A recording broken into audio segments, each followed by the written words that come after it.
শেখ হাসিনা সরকারের পতনের পর নতুন করে আলোচনায় জামায়াত বিএনপির সম্পর্ক। দীর্ঘদিন একজোট হয়ে সরকার বিরোধী আন্দোলনে ঝাঁপিয়ে পড়া দল দুটি নিয়ে এখন চরম বিভক্তির গুঞ্জন ছড়িয়েছে। জামায়াত তো প্রকাশ্যেই বলছে তাদের সাথে বিএনপির কোনো সম্পর্ক নেই। এবার বিএনপির বক্তব্য কি সেটা নিয়ে প্রশ্নের মুখোমুখি হয়েছিলেন দলটির মহাসচিব মির্জা ফখরুল ইসলাম আলমগীর। তিনি বলেন, বাংলাদেশ জামায়াতে ইসলামীর সঙ্গে বিএনপির জোট অনেক আগেই অকার্যকর হয়ে গেছে, এটা এখন কোনো কাজ করে না। জামায়াতের সঙ্গে জোট নিয়ে মির্জা ফখরুল বলেন, অনেক আগেই তারা যুগপৎ আন্দোলন শুরু করেছিলেন। Redmi 13 স্টাইল বানাই দুনিয়া কাঁপায়। বিভিন্ন রাজনৈতিক দলের সঙ্গে আলোচনা করে প্রোগ্রাম ঠিক করে যুগপৎ আন্দোলন করেছেন সরকার পতন পর্যন্ত। ফখরুল পরিষ্কার করে বলেন, জামায়াতের সাথে তাদের কোনো জোট নেই, তবে অন্য রাজনৈতিক দলগুলোর সাথে তাদের আলোচনা চলছে, কারণ সামনে নির্বাচন আছে।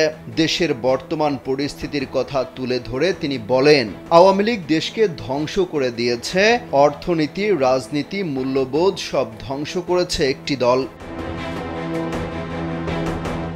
বিএনপির মহাসচিবের দাবি, তাদের দল আর আওয়ামী লীগকে এক পাল্লায় মাপলে হবে না। বিএনপি দেশের সবচাইতে ভালোটা করার চেষ্টা করেছে। সরকার পতনের পর তাদের চেয়ারপারসনও বলেছেন, বিএনপি প্রতিশোধ, প্রতিহিংসার রাজনীতি করতে চায় না। বিএনপি সৌহার্দ্য, ভালোবাসা এবং সুসম্পর্কের রাজনীতি করতে চায়, কিন্তু তাদের দল ক্ষমতায় গেলে হাওয়া ভবন ফিরে আসবে না। এই নিশ্চয়তা কোথায়? এমন প্রশ্নের জবাবে তিনি বলেন, এই বাক্যটা কতগুলো মিডিয়া এবং ব্যক্তি প্রচার করেন। এটার একমাত্র লক্ষ্য দেশের বৃহত্তম রাজনৈতিক দল বিএনপিকে হেয় এবং নেতৃত্বকে হেয় করা। বিএনপিকে দুর্বল করার জন্যই এমনটি বলা হয়। বিএনপি কখনো মানুষের বিপক্ষে কিছু করেনি। দেশ চালাতে গেলে কিছু ভুল হয়, কিন্তু সেই ভুল দেশ ও মানুষকে ক্ষতি করেনি। মিডিয়ার যে স্বাধীনতা সেটা বিএনপি দিয়েছে। এখন নির্বাচনের মাধ্যমে দলের জনপ্রিয়তা যাচাইয়ের প্রমাণ দিতে চান তিনি। বলেন, নির্বাচনে ঠিক করে দেবে বিএনপির কতটা গ্রহণযোগ্যতা আছে। অমিত হাসান রবিন, কালবেলা।